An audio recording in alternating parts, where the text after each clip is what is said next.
So now I'd like to invite up some friends of ours. Trish and I have built some international friendships around the world, and we're just going to have a discussion. It's really going to be four friends chatting, and we're going to talk about ANSPs around the world. And let's not think 1 second that we're promoting privatization.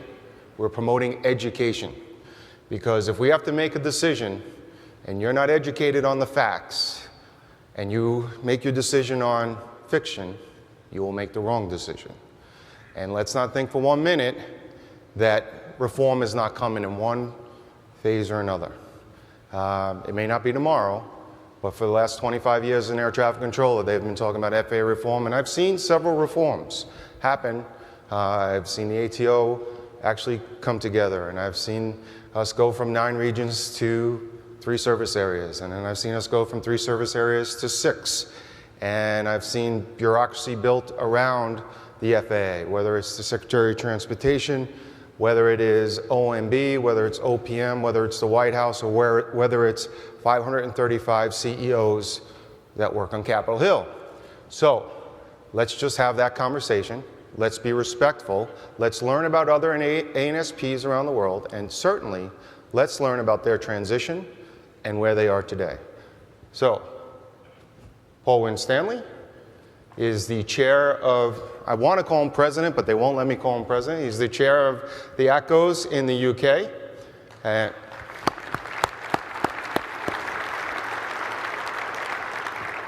Peter Duffy, he's the president of CACA, the controllers in Canada, in Canada. And our good friend Daryl Hickey, you saw him yesterday, he had the quote of the day. He is the president of the Australian controllers. Now, I wanted to make it like a real fireside chat like we normally do when we get together, and there's usually a couple of bottles of wine and some nice glasses, but I was told I couldn't do that at 12 o'clock in the afternoon, even though I think it's nighttime where you live and nighttime where you live, so, but just a different day for you, right?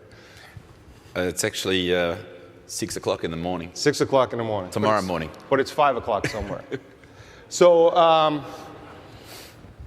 I think that really what we want to do is just educate the audience here about what ANSPs are around the world. And I'll start with Paul. You have a very unique, different structure than most, and and how you got there. And okay, so we privatised in 2001.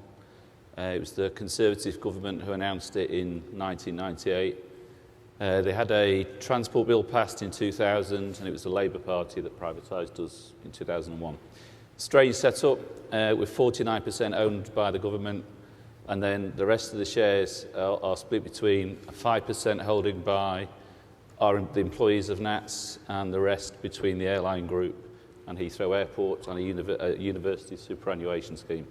Having your customer as an owner is not a good model. So, and even some of the airline groups, so we've got British Airways on one hand, EasyJet is a UK low-cost carrier. Those 2 airlines alone have different views on how the ANSP should operate. So it's pretty tough. Our towers market is fully contestable. So we have a cycle of contract negotiations as well. So it's a bit of a strange model. so when you say having your customer as part of the owners, explain that a little bit more for us.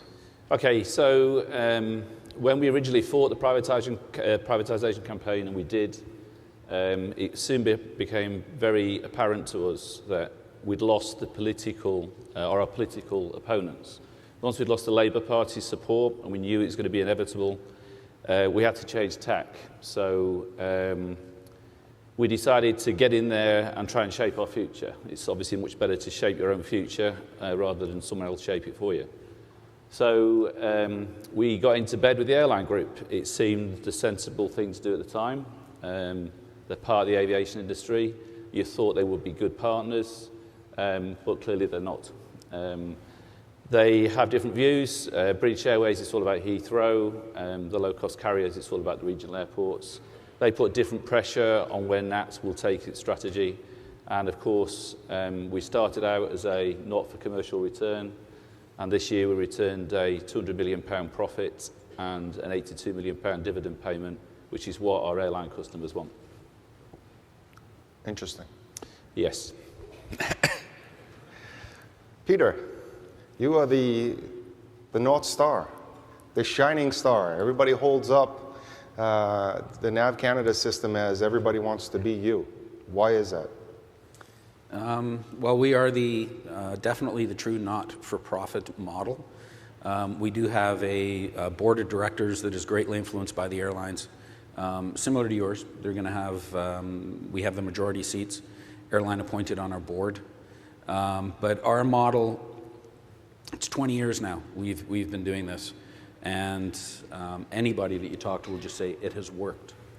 It has worked, and I think the not-for-profit is a huge key in all of this. And when we started, when the people before me started doing this 20 years ago, we didn't have a lot to look through. We didn't have the advantage of comparing different systems. And somebody had the wisdom to choose a not-for-profit corporation, completely severed from the government, completely away from the government, not influenced by the government, still regulated by the government, but it runs as a business. Not-for-profit is to me, it's a little bit of a misnomer. If you paid attention to what's going on out there with our exhibitors, with Aerion, with Nav Can ATM, yeah, we're making profit, but we're reinvesting it in our business. We're reinvesting it in the development of technology. We're reinvesting it in Nav Canada. The profits are there, but it gets put back into the company. And globally, I think everybody looks at Nav Canada and kind of goes, that seems to work. Thank you. So did the union push it, or how did you move towards? And we heard Paul say that they fought it until they realized the political will was gone to help them, and then they decided to get on the bus and help shape it, but it was a little too late. Talk about how your transition how it actually came about. I would say we led it. You led it? Or the people back at the time led it. We had come out of numerous years of government wage freezes, where we were going nowhere. We couldn't bargain. We were getting contracts legislated, shoved down our throats, and many years at 0% wage increases. And the people at the time said, there's got to be a better way. There has to be a better way to do this. And the unions really got together as a group and spearheaded this. And they were one of the ones that really pushed this out of the government. Government wanted it when they saw the price tag, the money that they could get for it. To this day, they still undersold it when they let it go. But the unions were very, very much on board. Premise that with the same amount of trepidation that I believe all your members have as well. Oh yeah, it's a giant leap to even get there. Daryl, tell us about your system and how it's working. Okay. First of all, I'd just like to echo your thing about friendship. I think that it's been really important that over the last couple of years we've really developed a strong relationship, and it allows us to have these sorts of chats. So thanks for the invitation. And that's We love having you guys here. Airservices Australia, who is my employer, is a government business enterprise. So we are separate from the government in that we're meant to be run like a business, but they still control us like a public service. So we have a board of directors. There's 9 directors with a CEO, deputy CEO, and 6 other board members. They're all appointed by the minister. And then the last person is the CEO, who's appointed by the board to administer on behalf of the board's account. Being a government business enterprise, as I say, we run like a business, but we're required to return a dividend to the government because they are our single shareholder. They own us. In terms of what effect that has, we're currently doing pay negotiations. So we're a business, but we're restricted by all the government bargaining frameworks. We're restricted by everything they say, well, this is what the government's trying to achieve in their framework for it. But yeah, we want you to run like a business. But they constrain us like a public service. Interesting. We had a conversation about you're working with the military and trying to come under what platform, one platform. Can you tell us a little bit about that? We're looking to have a single system. Currently, the military have stuff from I don't know when, but it's out of date. It's got to end of life. We're looking to have a new system brought in. We're calling the system One Sky. So the first time it'll mean that the military and the civil guys are actually working off the same platform. Hopefully, if we don't stuff up the procurement process, because the problem that we have is that the civil guys, or Airservices Australia, because our system that we've currently got, we call it TATS, it's got years to go. We could actually get another 20, 30 years out of it by just doing life extension. The military don't have that ability. They're at end of life. So we need to get the process done quite quickly. It will cut down a lot of coordination. It'll cut down a lot of mistakes between the two. It'll be a much more, well, from the previous panel, collaborative approach on how we do air traffic control. Great. Your safety and regulatory function still remains in government or in your... They're a separate authority. So when they first formed it, it was we were the Civil Aviation Authority, and then they divorced the regulator from the ANSP. So the regulator is CASA, the Civil Aviation Safety Authority, and then the ANSP is Airservices Australia. Thank you. Peter, how do you guys work with the military? How's the cohesiveness working? Completely separate entities, not even slightly integrated. Not at all? They have their own terminal control units. Not a lot of them around Canada at the big military bases, but they're a completely separate entity from us altogether. And your regulatory and safety authorities remained in Canada, correct? The overseer of all the safety stuff remains with Transport Canada, but we have a lot of in-house of our own safety quality standards departments that almost function a little bit at arm's length from Nav Canada. Transport Canada, the regulator, kind of has delegated a lot of the things to us. They will come out and do audits, and if they don't find too many problems, they let us sort of regulate ourselves. If that messed up, Transport would step in. Interesting. You in the military? The UK? So completely separate, although we are integrating. We have military personnel in our civil ops room in Swanwick. That's more to do with the operation.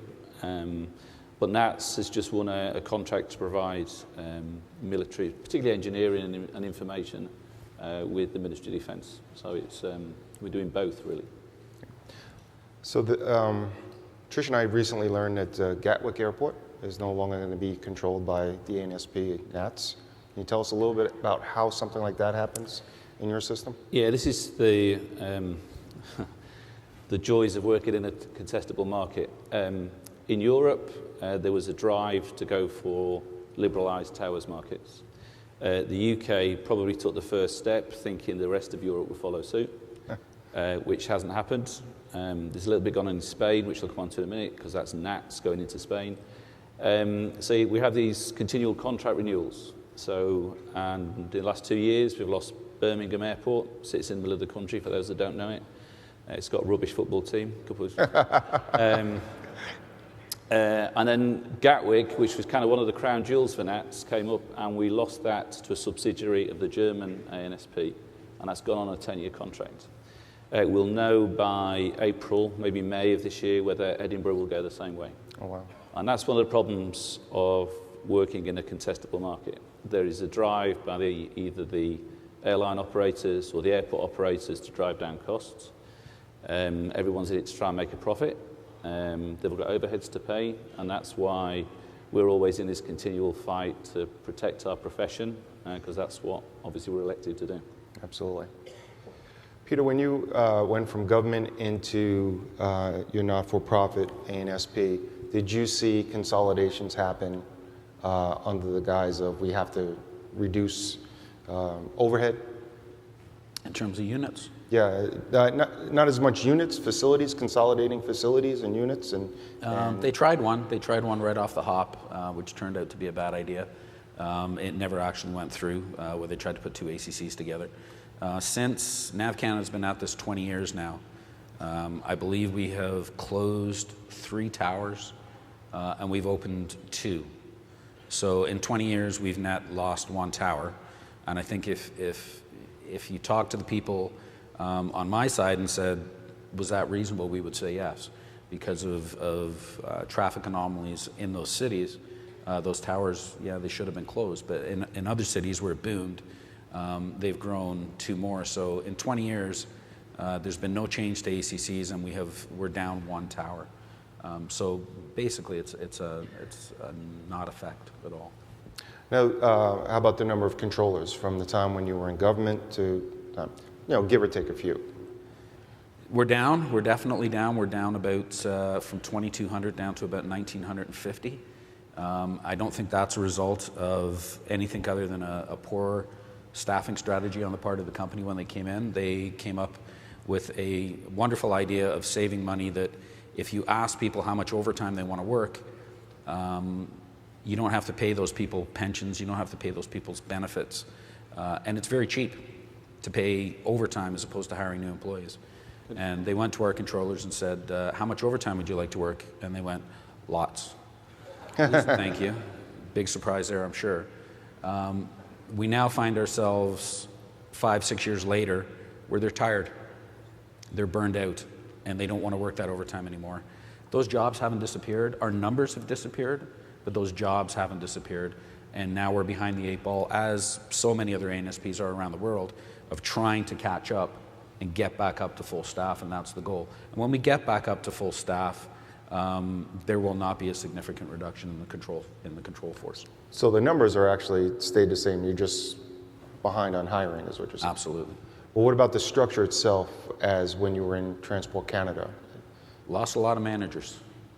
They trimmed that down, and everybody said, how did you not raise rates for all these years and still move forward? Well, they reduced the workforce a little bit and did some of it through overtime, but they trimmed a lot of what I call the fat and the bureaucracy at the management levels. They got a lot more efficient. Every tower used to have a manager. Now every 4 towers will have a manager that move around. So they have made workforce reductions, not so much in the control staff, but they have done it everywhere else. Interesting. How about you, Darryl? How's your staffing and your working conditions going on? I'm not going to ask you the distance from Alice Springs to Adelaide. It's from the middle Just far. to the bottom. 900. From the middle to the bottom. Our staffing's been down for some time. I spoke with the CEO the other day. 10 years ago, we had about 1,000 controller, a couple of hundred fireys, and a workforce of 3,000 people, or Airservices had 3,000 people. Currently, we've got a workforce of 4,500 people, with about 1,000 controllers and a couple of hundred fireys, and they're wondering why they're not making money. Interesting. So our staffing went down a few years ago. I'd say it's probably 15 years ago now. They decided that they wanted to introduce line managers. Those line managers were to come out of the line controllers, and then they weren't going to work on the console. So it immediately dropped our workforce by 10%, and I don't think we've ever caught up. I think we lose opportunities to train. When things happen which causes a natural downturn, well, natural, unnatural downturn, 9/11, SARS, avian bird flu, and all our ANSPs immediately go to, we've got to reduce costs, we've got to reduce costs. And they never actually recognise or take the opportunity to see that it's a natural ability, it's created a natural surplus to allow the training that we need to do. History shows that it's going to be a cycle. You need to come back up. I think the ANSPs never really acknowledge that that's an opportunity as well. Can I just say something, right? So is that all right? Jump right in. I appreciate I'm only a chair. There's no wine, but you could still be as rude as normal. There is no perfect model out there. And when you talk about staffing, in a NAT sense, our controllers have stayed the same.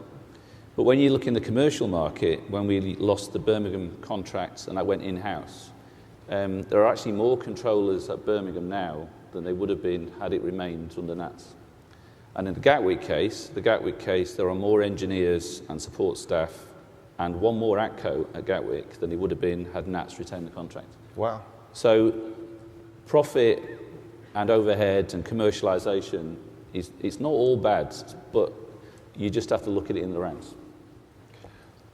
So not to put you on the spot on the German model that's taken over your Gatwick Airport. What is their model? Is it a government corporation? So they have a subsidiary of DFS. DFS is the German ANSP. They have a thing called the Tower Company, which is a subsidiary of DFS. They've come in and set up a UK entity called the Air Navigation Services. So it's a separate ANSP. In the UK, we have 61 ANSPs. And we don't negotiate with all of them. We don't have negotiating rights with all of them. We have negotiating rights with most of them. So, just as Battle, as the Birmingham Air Traffic Control Limited, are a standalone ANSP. Interesting. Did you guys see significant pay cuts, significant reduction in benefits when you moved from government to your private entities? No. So we protected our terms and conditions, our working practices, and again, becoming commercial, we were freed up from government pay restraints. So as our managers, and there are more managers in NATS now than there were before, will routinely tell us our pay has outgrown normal pay reviews across the government sectors. Peter? Ours is a little bit interesting. When we came out of the federal government, we were on a 34-hour work week and basically 5 days on, 4 days of rest. And we were looking for big increases, and the bargaining team at the time went to the table and bargained those big increases. But they gave away something that at the time was absolutely unpalatable to the membership, which was getting rid of the 34-hour work week, taking it to 36 and getting rid of the 5-4 schedule to some other variations. Quid pro quo with that was that it came with a 38% raise. And it put us back into where we should have been globally. At the time, it was a shock because everybody wanted their 5-4. You'd be hard-pressed to go back and find any controller in Canada right now that would give that 38% back. For 2 hours? Hindsight's 2020. Since then, I think we have remained well ahead of CPI, is what we call it in our country, Consumer Price Index. We're well ahead of inflation. And on the graph, if inflation is down here, we do this. And yeah, we've made out pretty good. Nice. Daryl? Well, we did it so long ago that it's most of my career, so it was very early on, probably before I became as active as I am now. But we have maintained above CPI as well in the way we go in our negotiations. In fact, my members just say if we're not getting CPI, we're taking a pay cut. So that I know where I have to start with pay negotiations, and we've maintained above that. You're at the table right now, are you not? Yes. Yeah, we are, and it's taking a long time. Again, they keep saying they're constrained by the government bargaining framework. And it's frustrating. Yeah. Peter, how's your negotiations going in the ANSP? We've got some issues right now. We've got some problems that are being caused by government regulation on pension plans. We just signed a 1-year deal for 2.5%, which we believe will keep us ahead of CPI for this year. We're going back to the bargaining table in the fall.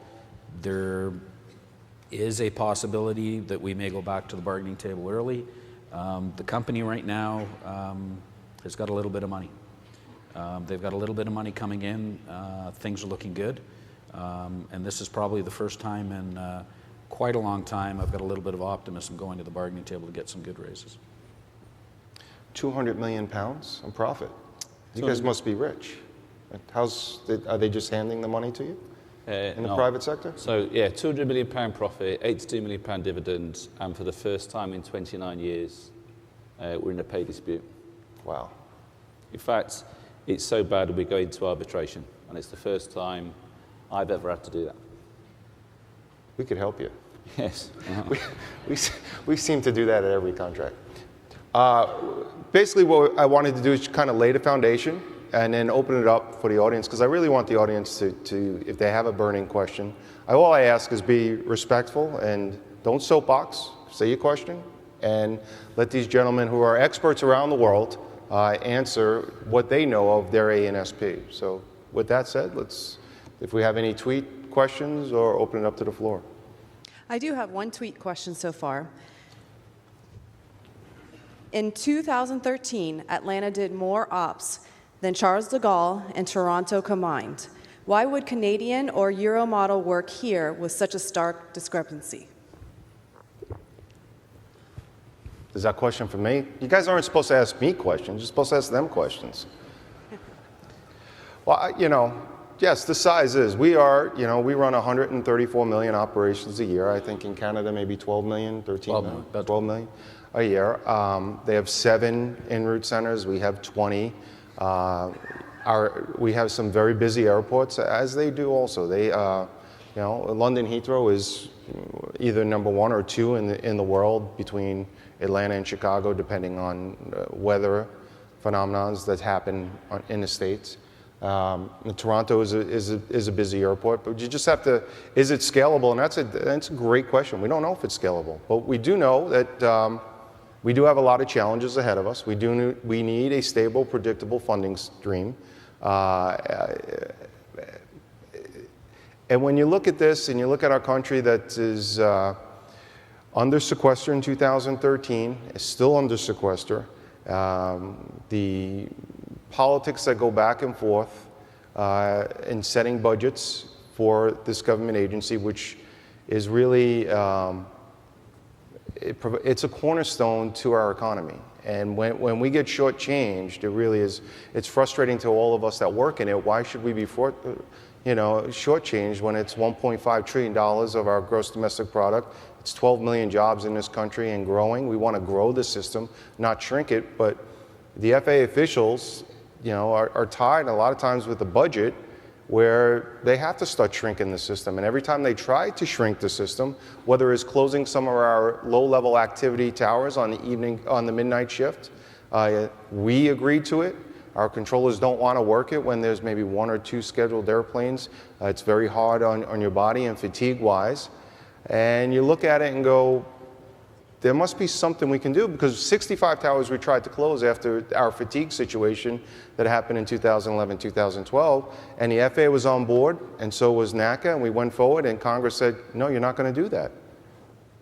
So every time the FAA tries to control the budget a little bit, Congress tells them they're not going to do that. There's 535 individual parochial issues that they hold near and dear. You're not doing my tower, you're not doing my facility, and we saw in Alaska, Don Young, protect that.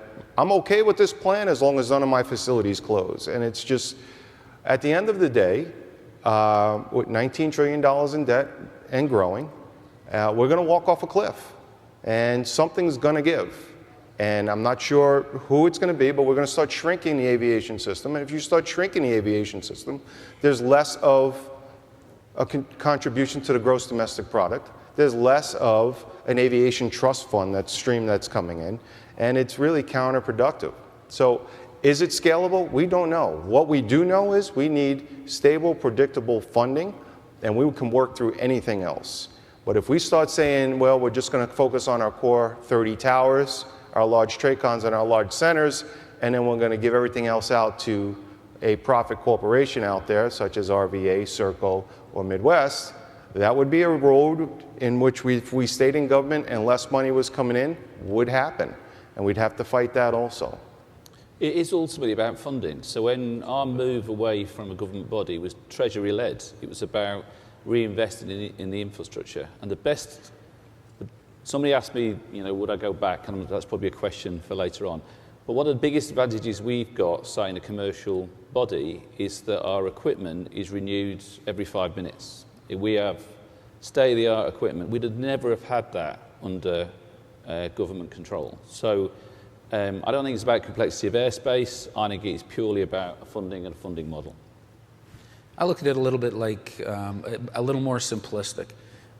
Toronto it's the 14th busiest air traffic control tower in the world. So, we're right up there. We've got some busy operations. None of that changes tomorrow under privatization. No. You have the same people working in the same towers, doing the same job. That operation will run. But wouldn't it be nice if you had a system where all the fees that were coming in go back into that infrastructure? And when I look at what's going on south of the border and you talk about stable funding, that's what I see that's missing. There's so much revenue that's coming in through gas taxes and everything else, but it's getting so watered down.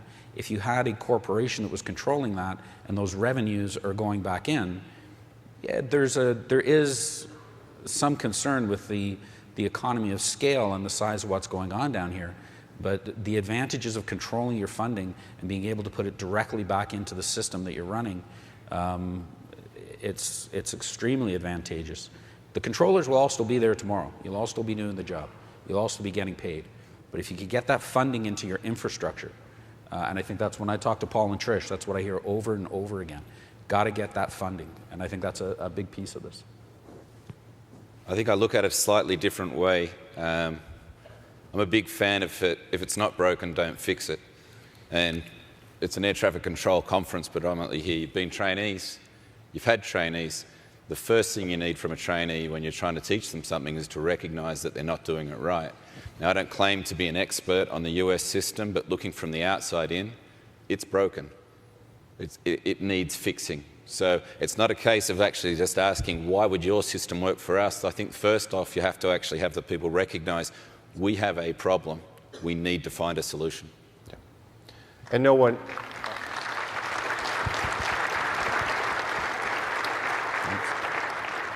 And no one on this panel, and certainly not Trish and I, are saying that, yes, Nav Canada's system is what we should be doing.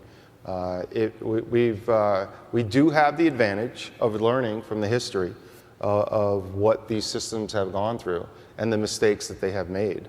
And you know, one of the things, and I'm going to quote you, or I think it was you and you, at our convention in Minneapolis, you both said, if change is coming, you better find a way to get on either the bus or the train to steer it, or else they will leave you behind.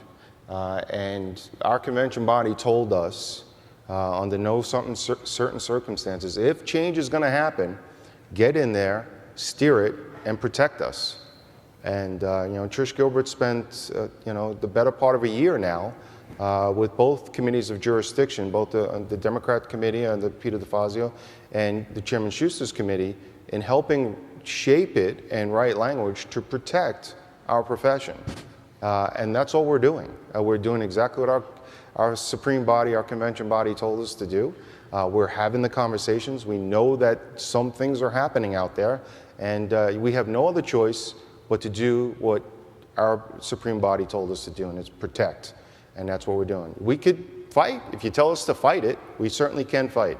And we fight very well. But when you lose that fight, then you can't say, well, let's now collaborate and try to see if we can protect some things. So, you know, it's a different road. It's a difficult path. It's much easier to fight, but the end result would be better if we were involved in the beginning. So, next question. Hi there. It's nice to see you again. It's Anne Marie Taggio, now Potomac Tracon, and it's nice to see the three of you again. My question is actually fairly simple, and you may have answered it, but it sounds like you encourage Paul to go this direction. I know you'll be there to support him because I know you well. You know him well, but do you encourage that to find a path to go that direction of privatization, or do you look back to long ago when it was governmental work? It's not about encouraging you to go down. Well, I wouldn't encourage you to go down the NATS model. That's the first thing. But I don't think that's the right answer either. Nav Canada. In fact, can I say it? Go ahead. They're more predatory than NATS are, and they do make a profit. They just do it in a different way. What you need to do is get, and this is what I would encourage Paul to do, and this is what he's done. You know, we're all air traffic controllers. If we have an overload or an incident, we learn from it. We learn from our mistakes, and we made some mistakes. We made some big mistakes. And I'm sure Nav Canada and Civil Air have done the same. And that's why we get together. So you need to be in there shaping your own future because change is coming. And that's what I encourage Paul to do, and that's what I encourage NACCA members to do. And it's not about necessarily embracing the change, and I'm going to quote him, not change for change's sake, but change is coming. And it's really difficult being a union leader sometimes. I mean, here home when we saw those mean tweets on the first day, but for a membership not to read and engage what's going on is pretty poor. Being a union leader is tough, you know, and I have a stock phrase, you know, difficult decisions are a privilege of position, And, you know, Paul and Trish have got a difficult decision to make. And you can sit there and fight, but that's not what I would suggest you do. I would suggest you get in there and you shape your future. Because if you're not in there shaping it, somebody else will.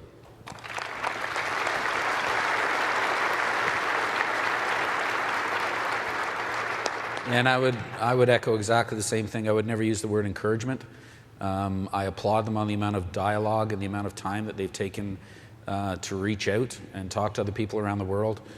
It's interesting that 3 years ago, we didn't have a whole heck of a lot of communication between the four of us. Now we affectionately refer to ourselves as the band. And we go around and we talk about all these things. And we've all made mistakes. Nobody has a perfect model. But exactly what Paul said, change is coming. And you can get run over by the bus or you can drive the bus. And it really is that simple at the end of the day. And I really applaud the leaders of NATCA, and not just Paul and Trish, the entire board. We've sat and had discussions with them for being visionary enough to take this association down what's a very, very scary road for their membership. And that's difficult. But I will say, I think they are doing the right thing. I'm not sure that Paul and Trish made the decision, to be honest. I think Paul and Trish went out and got as much information as they possibly could. I was there at Minneapolis, presented it as much as you possibly could to the members, and the members told you go this way. So that's democracy happening. That's how it works. They gave you the opportunity to get the best informed decision that you could, and they're doing the best they can with that. And at some point in the future, they will come back to you. Yep, that's exactly right. We have our convention coming up in San Diego, and I'm sure this will be a small discussion Sunday. And you gentlemen are invited, because I think the more we could talk about it and the more education we can do to our membership and the base to understand that, you know, the one big thing I see is safety is going to be denigrated. Well, has safety been denigrated in your system? Not at all. In fact, all the data would say it's improved. In your Exactly system? the same. It's improved. No, I couldn't say that safety's gone downhill. Yeah, so, and we are, and as I said in my opening speech, the safety of the system that's our core existence. That's what we stand for. That's what you gentlemen stand for around the world. And I will tell you, I like Gordon Graham. I love everything he said, but he did get one thing wrong. The coming from Europe, the systems are safe as they are here, and Canada is as safe. I do love that he loves the American air traffic controllers. Of course, that's who we are, and we have a certain arrogance about us, which, of course, we're American. We're supposed to. It's who we are. But I think that and the other thing he did say, that Starbucks is not worth the $5. It's worth the $5. I'm just letting you know right now. I drink it probably 6 or 7 times a day. So there are a couple of things he says that weren't exactly true. So we'll go to the next question. Robert Oma, Indianapolis Center. This question may be just for Peter, but a lot of my fellow members ask, what about bankruptcy protection? That's one thing I hear a lot. Well, what if we go bankrupt? Will we lose our pensions like the airlines? Stuff like that. Bankruptcy is certainly not something that we concern ourselves with, that we worry about. We've seen the model long enough now to see the type of returns they bring in from the rates. Nav Canada hasn't they raised rates once in their entire 20-year existence, and that was shortly after 9/11. We took a big hit after 9/11, and we raised the rates slightly, and then we brought them back down again. And in the interim, with the additional rates that are coming in, they've applied to the government to have a rate stabilization fund, which is our rainy day fund, which is now just about topped up. The company, the way it is designed under CANSO, the act that brought us out of the government, it basically says you charge what you need to charge to keep your company afloat. By afloat, that also includes all the technological developments and the things that you're building and everything else, but you charge what you need to charge. We haven't raised rates for any intents and purposes in 20 years. Look at what CPI and inflation, everything else has done. The airlines today are getting a massive bargain. Even if we found somewhere where we would need to tweak and raise the rates up, we could do it, and it would be almost inconsequential. When I get that question, my answer to that question is, could Nav Canada go bankrupt? And my answer to that is yes, if airplanes stop flying. And it's that simple. That is really the simple answer to that question. If we do not have airplanes in the sky anymore, Nav Canada may go bankrupt. If we don't have airplanes in the sky anymore, I'm finding a shelter somewhere in down South Dakota to get into under the ground because we got bigger problems going on. Yeah. There's a lot said about the bailout after 9/11 for NATS UK, but talk about the government structure that owns 49% also. We still got 49, yeah, so the government still owns 49%, and a bit like Peter was saying, the simple answer is if planes stop flying, we've got a problem. Bigger problems than going bankrupt, yeah, obviously. so, right. But after 9/11, the government and the British Airports Authority put in 135 million to bail the company out, and we helped as well with a pensions holiday. But ultimately, it's the same as Pete. If the planes don't fly, we'll go bankrupt. Other than that, the model's robust. So in your structure, you actually pay the government first before you do anything else with the money. Is that how that works? Yeah, so when 9/11 happened, because the government owns us and they're a single shareholder, and Airservices went and said, well, there's not a lot of money in the pot because no one's flying, and our government just went, and they still wanted to be paid. They had to be paid first. Interesting. Next question. The next question I have is a tweet. What is the hardest part for the workforce during the transition from government-funded to privatization? None, it was seamless. So it's like Pete said, you flick a switch overnight and then you work for a privatized company. That's what happened. Where it gets difficult is the contract cycles for towers as they go forward. I'm an area controller, so I'm kind of wrapped up in cotton wool. We operate in a monopoly, and therefore we're regulated, and that's where the vast majority of the profit comes from. But for the day-to-day air traffic controller or engineer, when it happened, it was seamless. Peter? Yeah, I guess the hardest part, thinking back on it when we went through it, is the fear leading up to it. Your organization is probably going through a lot of that now. There's a lot of fear-mongering, a lot of incorrect information that I've seen going around, and that creates a lot of stress and a lot of problems. When we came into Nav Canada, the day they flicked the switch, so to speak, it was exactly like Paul said. My job yesterday was no different than my job the day after. I just walked in and did it. We went through a period of time after that for approximately 6 to 8 years where we had some pretty significant labor unrest. And it was the management style of the new people that Nav Canada had brought in that caused that. And that was difficult. But the actual job itself, there was no change. No change at all. Same again. Do you have, well, your towers determine who's going to be the air traffic control provider, correct? Yeah. The airports itself. Yeah. In your system. In your system, obviously, it's one umbrella, but you do have contract towers in your system? We have one, and that came out of the military, and it's run by Serco in Goose Bay. But anything that is a civilian transport regulated service is Nav Canada. So we only have one. So you have everything on this one umbrella base, except that one. Other than the military, and put it in perspective, our military or our air forces and their aviation activity is nowhere near the size of yours. So it sort of would put in it a bit of a question why they've got so much bloody airspace, restricted airspace everywhere. But other than that, we're a monopoly provider. Great. Next question. I'm Bart from South Bend, and I've got a question that in the United States we have something that's unique and frankly quite special, and that is a vibrant GA community with about 200,000 registered GA aircraft compared to about 36,000 or so in Canada, for example. And like the European and the Asian airlines, they tend to send their pilots here to learn to fly versus doing it in their home countries because of a cost or a lack of infrastructure.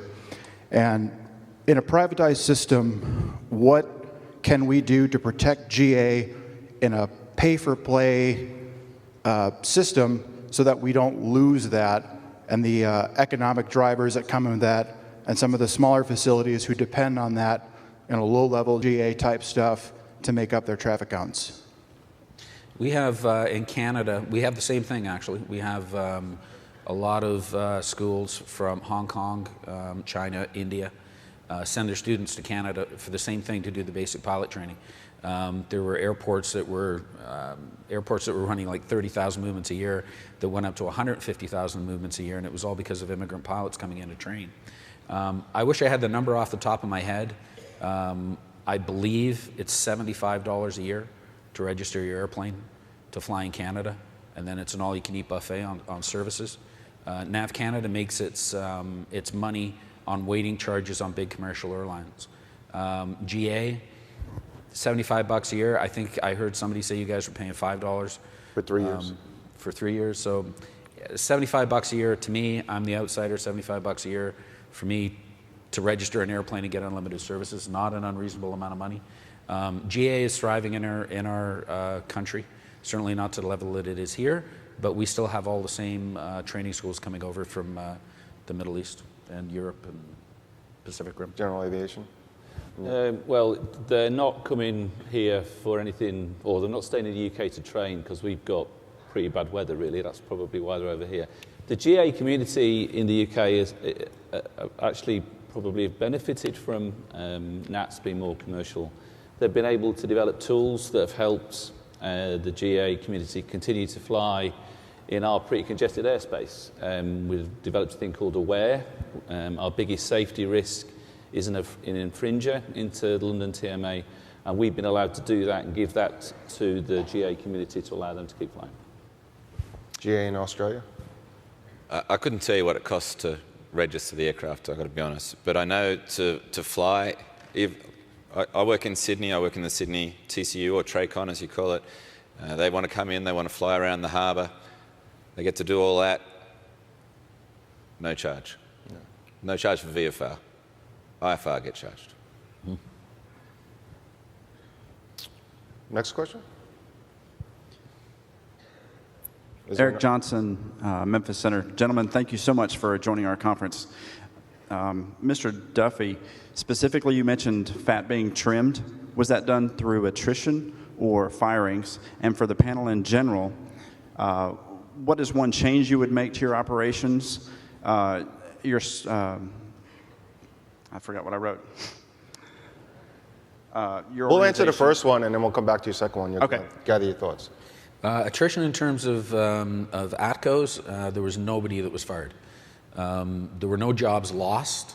Even the unit closures, the people that were in those units, they were given attractive buyout packages, or they were given an ability to go somewhere else. What they did when they wanted to go down to this real thin, bare bones frontline staffing strategy, they just let everybody retire, and then they let everybody else say, yeah, we're happy to work the overtime. Nobody has ever been forced out of the system, and they did the same thing in the management ranks as well. There were a few people that were asked to leave, but those people should have been asked to leave, but it has been done through attrition. And the second part, rate the morale in your facility and your workforce. One thing you might change and what you're most proud of in your operations. That's interesting you ask that, because we've just got, our company always does an engagement survey, and we've just got the highest response that we've ever had out of the controllers in the engagement survey. We've got some issues. We've really got some issues.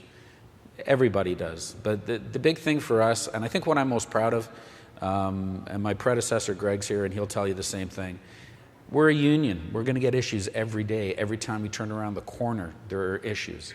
And what we're definitely most proud of, and our track record proves, is that we're solving those issues. And I also happen to believe that that would never happen in the government. When we left the government, we had upwards of 400 grievances filed. I think currently, right now, I have 2. And that tells you we're getting business done. So do we have our problems? Do we have our bones to pick? Do we have our gripes? Yeah, absolutely we do. But we're solving the problems. And I would say that is our biggest accomplishment as a union. Next question. My name is Lovepreet Singh. I'm from Buffalo. I have a question for Nav Canada. We have a lot of the GA pilots that come over to Buffalo to do all the approaches. So how did that affect Canada? Because they said that because of the user fees, they come over to Buffalo. And the second question, how did the general public react to the user fees? Because a lot of the Buffalo traffic is from Canada because they come over and fly because of the cheaper airfare and because the Canadian sales tax and everything else is so much higher. Yeah, that's a whole different discussion altogether because that's pricing strategies between airlines. As I said, if any airline in Canada tried to say that Nav Canada had upped their ticket rates, I could have that argument with them until the cows came home. We haven't raised their user rates in 20 years. We haven't. So if everything else is going up, fuel, taxes, the rest of that, well, that's all going up in your country as well. We have not increased their rates. They have stayed stable. So that's a whole different kettle of fish. In terms of GA coming over and using the approaches, I'm not so sure it's a case of them having to pay for the approach in Canada's. I'm just thinking what's close in Buffalo and what's close on the other side that would be reciprocal to that, and it's probably Toronto Pearson or Toronto Island if you want full ILS, localizer back course, those types of approaches. Buffalo might be the first place that you can go to run a bunch, and it's close. It's really close. You can't, as GA, go into Toronto Pearson and run practice approaches. It just doesn't work. So I would suspect that's probably why they are crossing the border to run those things in Buffalo. Again, GA, they pay a flat rate for the year. They're not charged. The airports might charge them landing fees. And Toronto Pearson, the last time I checked, I believe had the highest landing fees in the world. It's got nothing to do with us. That's the airport. It's the Greater Toronto Airports Authority. And you don't want to put your wheels down in there unless you got some serious money. Okay, I have another tweet. Okay. To all the representatives, if you could go back in time, change one thing about your transitions, what would it be? The airline group. I wouldn't have the airline group as, or my customer as part of the board. I think it's a conflict of interest, so that's what I would change.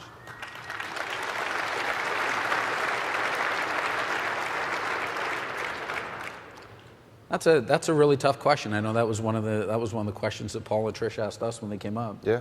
What's one thing you could change? And I'm not so sure I could put my finger on it. If I had one wish, it would be not to start out with the same clowns that we started out with in management, because we inherited a lot of people from the feds who were causing all the problems that were causing the problems. And you probably don't know about labor history in Canada, but a lot of the other people that they gathered up to come in and run this new operation came from the post office, who had the absolute most dismal record in labor relations. And that put us into about a 6 to 8 year tailspin. If we could have avoided that, and I think you guys are actually light years ahead of that, because the one thing I do see as this process is unfolding down here, I see the collaboration that you have with the FAA.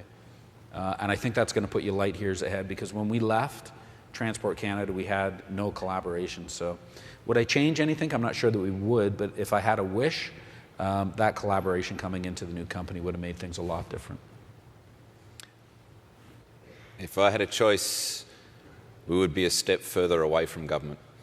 I find it extremely frustrating to be told to be run like a business and then constrained like the public service with the government constraints on it. I would rather be divorced a little bit further. Interesting. Just to clarify one thing, your board, which is kind of similar to what I think Chairman Schuster actually got the board concept from Nav Canada, has actually airline seats on the board also? Yes. And is it the CEO of the airline, or how is that? No, it's the airline seats are appointed by the airlines. So sometimes you will get ex-CEOs that have retired, but they can't be active. Labor, we have 2 seats, and it couldn't be me. I can't be an employee of Nav Canada and sit on the board. I could retire tomorrow and be appointed, but you can't be somebody who's actively involved in the industry. The interesting thing for us with airlines is, yeah, they push. they stopped pushing a long time ago because they saw what Nav Canada is doing. They saw where they are with the rates. They saw how user-driven our system is now. The amount of consultation that we do with airlines. What would you like? And then building the systems, the RMP approaches and everything else. The airlines, they quite like us, and we don't see any board pressure from airlines, for the most part.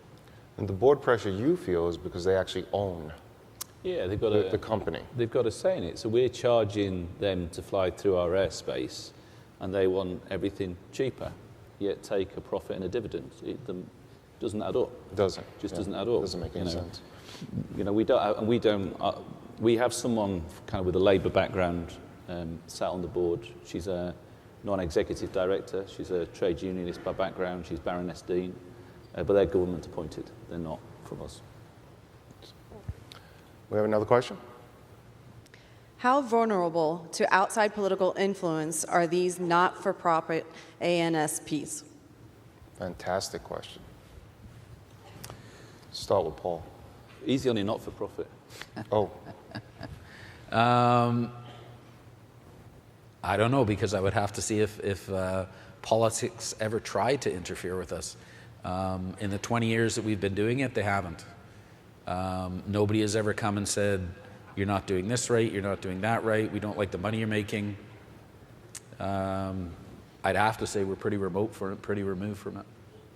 we've already heard you're We're You're highly controlled. Controlled. yeah. I guess for us, I think it's the influence of Europe, whether that be... You guys still part of Europe? 23rd of June, the vote is. Okay. So, so I think we are under more political pressure, I guess, from our European counterparts. As if you've seen with Cesar, so there is a bit of influence from Europe that we have to deal with, yeah. Time for one more? The last one I have. What benefits, if any, were lost or reduced when transitioning from federal to not-for-profit organization or corporate entity? Fantastic question again. Your retirement system, did it change? No. It's about the strength of your union and your ability to get in there and shape your own future. So we put in place these protections on pensions, on working practices, and even now when we lose a tower contract, the only thing that changes is I'm dealing with a different ANSP. There is no evidence, even at Gatwick and Birmingham, and I mentioned about the staffing, they're still on our attendance patterns. They've still got all the best of everything we've got. The only thing that has changed is our pension scheme, but that's not as a direct result of privatisation. I still have a government pension, but we closed our government pension scheme down because of it's a DB, it's a final salary scheme, and they are not surviving anywhere. So it's nothing to do with privatisation. But even with the new pension scheme that we negotiated, we did best in class. So we've not seen a detrimental effect by being privatised. And the biggest key for us was that we broke away from government pay restraints. This year obviously being a slightly different one, but that's the only downside. Peter? Yeah, I'd have to echo exactly the same thing as what Paul said. Anything that has disappeared over the years has been through the process of negotiation. We're not down anything. I still have the same pension I had when I left the federal government in 1996, and it is a gold-plated one. And we've made improvements. So losses, no, we haven't lost. We may have negotiated and changed a few things. I believe we are definitely ahead of the game. I think it's overnight. It's what we've said before. You walk out of one employer one day and then you come in, it's a different employer. But nothing changes overnight. But over a period of time, things will change. That's the nature of negotiation. That's what you go in and do with your pay structure all the time. So overnight, no change. But you can expect it to change over 10, 20, 30 years. It will change. So my last question for the panel as we close up would be, if you could go back into the government structure, and actually I probably wouldn't ask you that, Daryl, because you are in the government structure, but if you could go back into the government structure, would you? Do you know what? I said difficult decisions are a privileged position. Yes. It's a really tough question. I I don't think I'd be allowed to. I think the political doctrine in the UK now has shifted, especially with the Labour Party actually privatising it. So I don't think we get the choice. I suppose our next battle will be if the government wanted to reduce their 49% stakeholder share, and we'd definitely fight any reduction in that. I could argue both ways. I guess if I was a tower controller, I'd want to go back to the government. If I was a centre controller, I'm probably better off where I am. Peter? Very simply, over my dead body. I would not go back. I wouldn't even, I have nightmares about going back. No, it's that to me is such a clear answer, and probably I would be very, very confident to say that 99.9% of our membership would say the same thing. Never again. Outstanding. Please, warm round of applause for our friends. Thank you. Well done.